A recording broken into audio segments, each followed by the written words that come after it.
사고 나지 않도록 안전 운행하시기 바랍니다. KBS 교통정보센터에서 정현정입니다.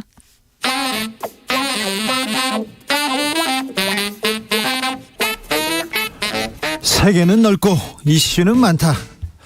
우리의 시야를 국제적으로 넓혀보겠습니다. 국내 뉴스, 국제 이슈 다 덤벼라. 지금은 글로벌 시대. 국제적 토크의 세계로 들어가 봅니다. 군사 외교 안보 전문가 김종대 전 의원. 안녕하십니까. 세계적인 평론 스케일 임상훈 인문결 연구소장, 안녕하세요. 안녕하십니까. 네. 군사 외교 안보 전문가 김종대 의원 참 바쁘시죠 요새. 진짜 이게 완전히 지금 과로로 아주 죽겠습니다. 이게 지금 뭐 세계가 불타고 있고 네. 북한이 저러고 네. 지금 참 뭘부터 얘기해야 될지 암담합니다. 김종대 의원은 예전부터 너무 아는 게 많아가지고요. 걱정도 많았거든요. 근데 요즘은 더 많아지고 있어요. 그래 제가 못 따라갑니다. 사실. 그래요? 예. 그렇습니까? 의원님이 바빠지시면 세상이 좀 안 좋은 거 아닌가요? 그래서 제가 굶어 죽기 딱 좋은 세상이 아주 좋은 세상이라는 것이죠. 그러게요. 예. 네. 자, 중국부터 가봐야 되나요? 네.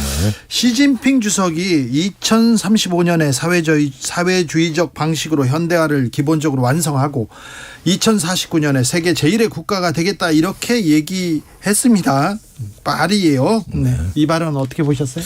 예, 이전부터 있긴 했던 말입니다. 어떤 그 소강 시대를 넘어서 네. 이제 부흥의 시대로 나가는 이런 어떤 이전에 다 제시됐던 목표였고, 이것 때문에 사면임을 한다는 것이죠. 그래서 지금 그 당대회 입장을 보면은 16일 날 업무 보고가 있었고요. 예. 여기에서 이제 그동안에 그 방역의 성과를 비롯해서 안정과 안보를 무지한히 강조합니다. 오히려 경제보다는 안보. 이런 것들을 보면서 이제 그 미국과의 어떤 힘에 의한 대결을 사실상 예고했어요. 근데 중국은요, 보통 주석이 이연임 하면서 다른데 이게 넘겨주잖아요. 네. 그리고 자기 오른팔한테 주지도 않고요. 네, 이렇게 네. 그 권력 균형 이런 걸 좀 잘 맞춰왔는데 3연임 이 얘기가 나오면서 시진핑 영구 집권 얘기 나옵니다. 앞으로 지금 시 주석 그 임기 잘 갈 수 있을까요? 그런 얘기 나옵니다. 사실 그 집단 지도 체제라고 우리가 흔히 말을 하잖아요. 네. 뭐 지적하신 것처럼 후계자한테 그냥 가는 것도 아니고 그 자식한테 가는 것도 아니고 그 안에 이제 그 당 공산당 내에 있는 파벌 사이에서 이제 돌아가면서 그렇죠. 하는 다른 것이, 파벌로 넘겨줬어요. 네, 이게 이제 천안문 사태 이후로 이제 그런 게 어떻게 보면 좀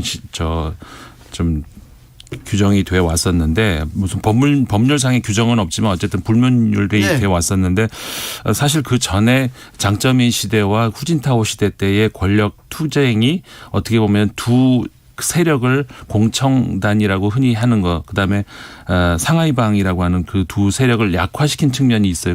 그 어떻게 보면 어부지리를 얻은 게 시진핑 현 국가 주석인 것이고, 그러다 보니까 그 이후엔 반부패 어떤 그 운동이다 해가지고 이제 그 경쟁자들을 전부 제거하는 바람에 이 길이 지금 자기 혼자 갈 수 있는 길이 툭 터진 거거든요. 그런데 이미 그 제야에서나 이런 데에서는 이번에 보도도 많이 나왔습니다만은 그 반대하는 목소리들이 과거 어느 때보다 좀 크게 나오고 있거든요. 네. 그렇기 때문에 그 앞으로 5년 좀 심각한 어떤 그런 그 외부에서의 저항 이런 것들이 있을 것 같습니다. 그러더라도 또 시진핑이 그냥 막 물러나진 않을 것 같은데요. 중국이 예, 지금 이 3년임은 이제 공식화됐다고 봐야 되겠고요. 단지 그 모양이 중요한데, 우리 임 소장님께서 말씀하신 어떤 집단 지도 체제 기풍이 여기서 종식되고, 네. 개인 어떤 1인 지배 체제가 열리는 거 아니냐. 이제 이게 제로서 가장 불안한 대목인데요. 독재로 가는 거 아닌가, 그런 걱정이 됩니다. 예, 그래서 이 지금은 정치국 위원들의 누가 선출되느냐, 총리가 누가 선출되느냐도 초미의 관심사입니다. 그런데요, 저는 이게 걱정이에요. 시진핑 주석도 그 얘기를 했어요. 대만 이제 통일 얘기도 나왔는데, 마이클 미국 해군 참모총장이 중국이 이르면 올해 대만을 침공한 가능성 대비해야 한다, 이렇게 직접적으로 말했습니다. 근데 이 말은 실제로 뭐 올해라고 해봤자 2달밖에 안 남았습니다. 네. 그런데 올해 안에 침공을 하는 징후가 있다거나 어떤 그 의도가 발견된 건 없어요. 그런데 이렇게 얘기하는 저는 이면을 다르게 짐작하는데, 8월에 낸시 펠로시가 그 대만을 다녀간 이후에 예. 중국이 전례 없는 군사적 스펙타클, 일종의 강도와 범위가 한 번도 번도 보여지지 않은 대규모 그 대만 봉쇄 압박 훈련을 했거든요. 대만을 이렇게 넘어가는 포를 막 쏴대고 그랬잖아요. 영공으로 미사일도 쏘고요. 예? 6군데 수역에서 했습니다. 완전 포위 작전이죠. 이때 미국을 비롯한 서방이 아무런 억제 조치를 한 게 없어요. 어떤 이런 정도의 중국군의 대규모 전략 행동이 있다면은 미국도 당연히 상응을 해서 유사시에 이걸 어떻게 억제하겠다든가 어떤 시위성 군사 조치라도 있었어야 되는데 8월에 중국이 완전히 행동의 자유를 누렸습니다. 이런 불안감이 지금 미국의 군부 일각에서 군부 지도자들 사이에서 차곡차곡 쌓여왔던 것이고, 그러다 보니까 무언가 이제는 대만의 중국의 어떤 일방적인 군사 행동에도 개입할 수 있고 관여할 수 있어야 된다. 예. 이런 저변의 분위기가 이제부터라도 바로 대비하자는 말 표현을 한 것이 올해 안에 대만 침공이라는 발언으로 나오게 된 거 아닌가. 그 이면을 좀 이렇게 되짚어볼 필요가 있다는 것이죠. 자, 뉴욕타임즈에서 땡큐 시진핑 이런 제목으로 시진핑의 3연임 미국 역사상 가장 축복이 될 것이다, 이렇게 좀 야유를 보내기도 했는데요. 시진핑 시대 미국과의 관계는 어떻게 될지 우리는 이게 궁금합니다. 그렇죠. 그러니까 미국 입장에서는 그렇게 반응할 수도 있을 것 같아요. 그러니까 아까 제가 말씀드렸던 것에 어떻게 보면 연장선에서 봐야 되는데, 아까 말씀드렸지만 시진핑 이전 20년 동안에, 그러니까는 장쩌민 10년, 후진타오 10년 동안에 네. 중국은 우선 이제 장쩌민 전 주석 같은 경우에는 상하이방 출신인데 예. 그 상하이방 출신들이 굉장히 경제 관료로 유능한 사람들이 많았어요. 예. 그때 중국이 G2 국가로 올라섰었죠. 예. 사실상. 그리고 그 이후로 집단 지도 체제가 어떻게 보면 정착이 되나 그랬던 것이 후진타오 시대였던 예. 것이고, 물론 의도했던 안 했던 간에.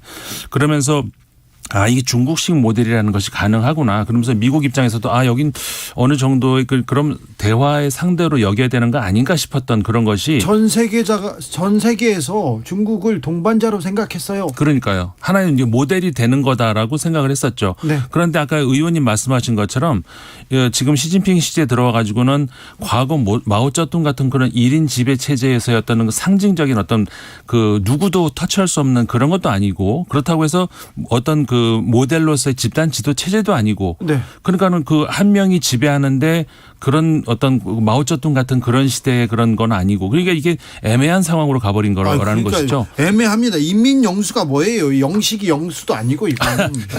그러니까 이제 이게 그런 거예요. 그러니까 원래 지금은 국가 주석이잖아요. 그러면서 당은 공산당의 이제 넘버원, 이거는 총서기인데 과거에는 당 주석이라고 했었잖아요. 근데 예. 지금은 주석이라고 안 한단 말이에요. 예. 그런데 이번에 3연임이 들어가면은 아마도 당 주석 이 타이틀도 다시 부활하지도 않을까. 그 연장선에서 국가 주석이 이번에는 아까 말씀하신 것처럼 영수라는 그런 그러니까 새로운 것도 아니에요. 이게 마오쩌둥 시대 때 불렀던 건데 이게 다시 부활할 수도 있다는 것이죠. 그러니까 옛날에 그런 거 있었잖아요. 타이틀의 인플레이션. 하나 더 올라가고 네. 또 하나 더 올라가고. 이런 시대가 이제 올 것 같다는 거죠. 네. 그런데 전반적으로 보면은 저는 푸틴하고 유사성을 많이 발견하게 되는데. 그렇죠. 예. 지금 이 시진핑 주석이 얘기하는 새로운 문명관. 네. 우리는 서구 문명이 아니라는 거예요. 이게 푸틴이 했던 이야기입니다. 그러니까 중국식의 새로운 자기의 세계를 만들어 가겠다고 하는 이런 어떤 제국의 본성의 향수에 대한 부활이라고 할까? 이런 부분들이 굉장히 선명하게 드러나고 있다는 사실입니다. 그런데 그러면 그럴수록 미국과 충돌할 건 아닙니까? 그러니까 이런 것들이 이제 의지가 충돌하는, 이게 이제 러시아 우크라이나에서 한번 터진 거고요. 예? 그랬을 때 대만이라는 분쟁의 열점, 또 우리나라 서해, 이런 어떤 곳곳의 분쟁 지역이 계속 주목을 받게 되고 군사적 긴장이 높아지게 되는 겁니다. 이런 부분들이 결국은 푸틴의 어떤 상응하는 아시아의 푸틴으로서 시진핑이 어떤 조금 모험적인 행동을 할 수 있는 배경을 이루고 있다. 이런 점에서 지금 당대회는 상당히 우리한테는 기대보다는 우려가 그렇죠. 더 큰 네. 매우 조금 안 좋은 방향으로 가고 있습니다. 매우 우려스럽고 매우 조금 불안한 시기를 지금 지나고 있는데 우리나라에서 계속 핵무장, 핵개발 이런 얘기 나옵니다. 지난주에 김용욱 선생도 그런 걸 지적했고요. 정세현 통일부 장관이 주진우 라이브에 나와가지고 한국의 핵무장을 가장 반대하는 게 미국이다. 북한처럼 어렵게 제재 받으면서 봉쇄되고 어렵게 살 각오 되어야 한다 이런 얘기도 했는데 이제 핵 얘기 이거 하는 거 좀 무책임한 일 아닙니까? 근데 그저께 관훈 토론에서 골드버그 대사가 네, 미국 대사가요? 예, 우리 그 최근에 여당 일각에서 제기되는 전술핵 무장론 또는 핵 공유론에 대해 가지고 참으로 무책임하고 위험한 발언이다. 이렇게 하면서 아주 맹공을 퍼봤는데 이게 외교관들은 이런 말 잘 안 쓰거든요. 그렇죠. 예, 그런데 아주 뭐 직설적으로 얘기를 했어요. 그리고 나서 다소치 하자 들었습니다. 네네. 예, 어제 오늘 사이에서 전술핵 얘기가 쑥 들어갔어요. 네. 그리고 미 국무부도 내내 이런 입장을 일관되게 표명을 해왔습니다. 예. 그러다 보니까 국민의힘 당권 주자들을 중심으로 해가지고 나오는 어떤 핵에 대한 어떤 그 진일보된 발언들이 지금은 약간의 어떤 정치적인 선동으로 끝나가고 있다는 느낌이 들고. 핵 얘기 들어가고 종북 주사파 나오고 있어요 또. 예, 그러니까 이 색깔과 핵이 지금 같이 가고 있어요. 아 이건 좀. 이거 굉장히 좀 이런 면에서 오히려 한국을 부담이 되는 동맹으로 미국이 인식하려는 정서들이 조금씩 나오고 있는 거죠. 아 그래요? 예.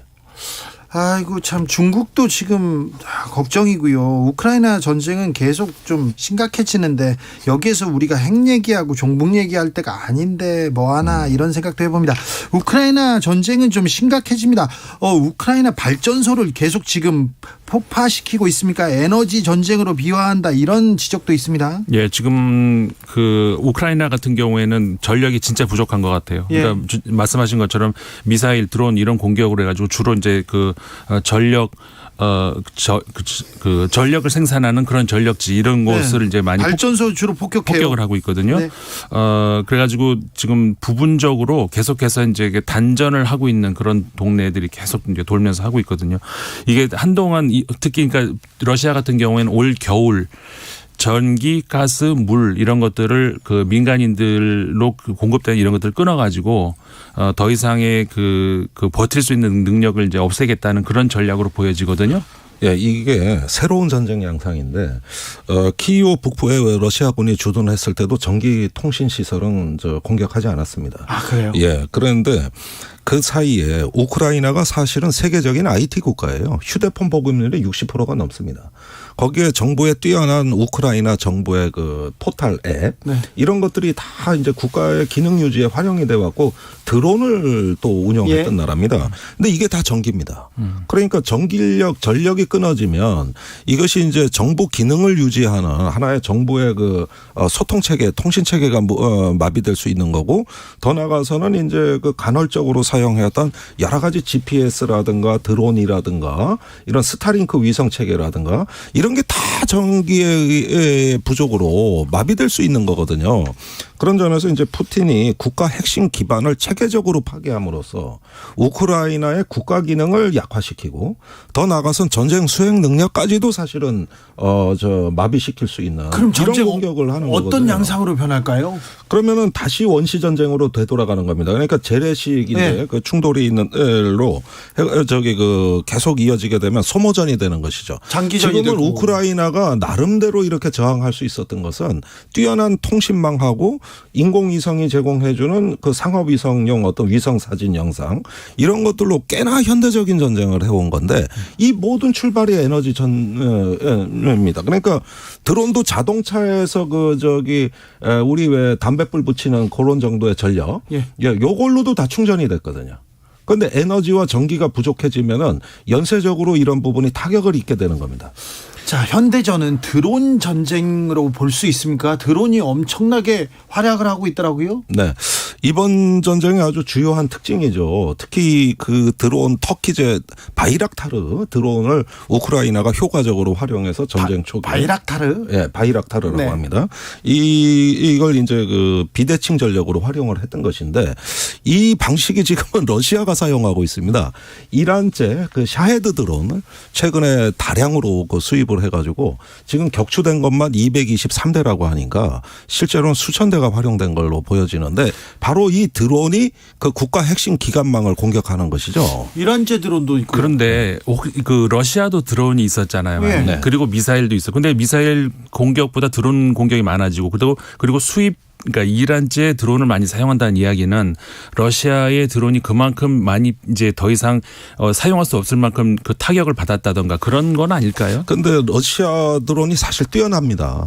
근데 러시아는 그 인공지능이 탑재돼서 자율무기로도 쓸 수 있는 드론을 갖고 있는데 이번 전쟁에서 그다지 활약상이 없었어요. 그 그러니까 이유를 제가 추적을 해보니까 데이터가 아직 없어요. 이게 기계 학습을 해야 되는데. 네. 그러니까 지금 그 지난 6개월 동안에 러시아가 남모르게 또 나름대로 축적해 온 것은 이 기계 학습의 기간이 소요됐던 것이고 거기서 데이터 수집을 해온 겁니다. 지금까지는. 예. 그러니까 러시아들은 또 역설적으로 너무 뛰어나서 이런 데이터 기반이 없으면 전쟁에 활용할 수 없는데 그것보다 차라리 이란에 그 약간 좀 투박하지만은 재래식 자폭 드론. 공격에 쓸 수 있는 네. 이게 한 30km의 폭탄을 투하할 수 있거든요. 이 드론이 더 활약이 뛰어난 것이죠. 자, 그런데요. 겨울이 옵니다. 겨울이 오는데 에너지 문제는 유럽의 가장 큰 골치덩어리가 되고 있는데 그렇죠.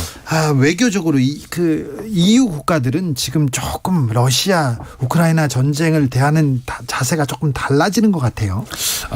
조금 아직까지는 저는 그 공식적인 그리고 이제 대다수의 여론은 그럴 것 같지는 않아요. 네. 다만 예, 러시아가 그걸 활용을 하려고 하는 것이죠. 예. 특히 이제 그 가장 그 깊이 파고 들어가고 있는 것이 지금 이탈리아 같은 경우. 이탈리아는 극우 정치인이 이번에 총리가 됐죠. 총리가 아직은 안 됐지만 이제 네, 앞으로 되죠. 될 겁니다. 그런데 문제가 되는 것이 총리가 될 멜로니 그 차기 총리 같은 경우에는 자기는 좀 거리를 둬요. 어쨌든 간에 자기 총리가 될 건데 함부로 말은 할 수는 없으니까. 네. 그런데 같이 이제 그 내각 안으로 들어갈 가능성이 높은 베를루스코니 전 총리. 실비오. 네.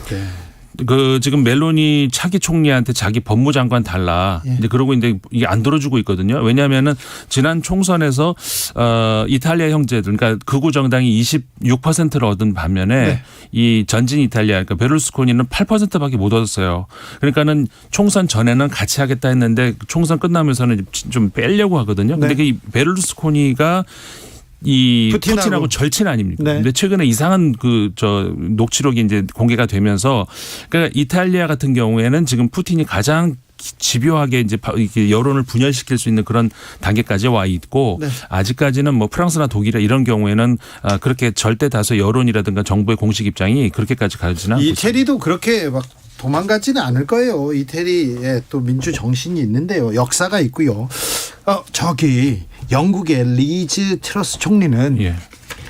부자 감세 그리고 또 자기 당만 보고 당원들만 보고 정치를 하다가 지금 크게 지금 큰 코 다치고 있지 젊은 않습니까? 혈기로 좀 이렇게 해보려고 했던 모양인데 어떻게 됩니까? 지금 당 내에서도 물러가라 이런 얘기 나오던데. 네, 이제 그 존슨 전 총리 같은 경우에 실각한 이유가 총리가 장관들이 하나씩 그러면서 결국 모래성 허물어지듯이 나 그랬잖아요. 이 사람하고 못해 그랬죠. 지금 이제 내무장관이 사퇴를 드디어 했어요. 예. 이렇게 되면서 뒤이어서 이제 그렇게 되면은 그 압력으로 사퇴를 할 수가 있고 끝까지 버틴다 그러면은 그 보수당 내부에서 그 해임을 할 수 있는 그런 투표를 할 수가 있는데 첫 해에는 원래는 안 되게 돼 있거든요. 그런 규정이 있어요. 그런데 이 규정을 바꿔버리면 그러면 가능도 하다는 것이죠. 근데 그 규정을 바꾸겠다라고 압력을 하니까 물러난 사람이 메이 총리였고 근데 만약에 그렇게 압력을 해도 만약 이 사람 안 물러난다 그럼 진짜로 할 수도 있는 거예요. 알겠습니다. 물어볼 게 많은데 여기까지 끝내겠습니다. 김종대, 임상훈 두 분 감사합니다. 고맙습니다. 2부에서는 도올 김용욱 선생에게 가을에는 뭘 해야 되는지 이 시대는 어떻게 살아야 되는지